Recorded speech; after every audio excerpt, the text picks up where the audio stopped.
দেখছেন ব্যাংকে 10 টাকা নিয়ে বলাইছি। হ্যাঁ ভাই দেখছি তো, হ্যাঁ এদিক দৌড় পেরে গেছে। চল ভাই গাড়ি করে হেঁটে দৌড়তে হবে, তাড়াতাড়ি চল। ইরি 10 লাখ টাকা না ভাই, আমার ভাড়া আছে ভাই, আমি যেতে পারতাম না ভাই। এই বেটা তুই পুলিশের উপর কথা কর, তোর ভাড়া আগে না 10 টাকা আগে। স্যার আপনি যত যাই কোন স্যার, আমি যাই পারতাম না, আমার শরীরটা খুব খারাপ। এই বেটা তুই গাড়িতে নাম, আমি গাড়ি লয়ে গেলাম, তুই কালকে থানাতে গাড়ি লয়ে গেলি। আচ্ছা ঠিক আছে স্যার, কালকে আর আপনি থানাতে গিয়া।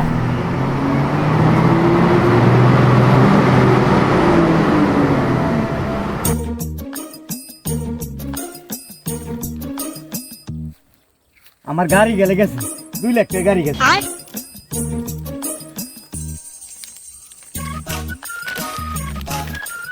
আপনার গাড়িটি চুদলিং পং হয়ে গেছে।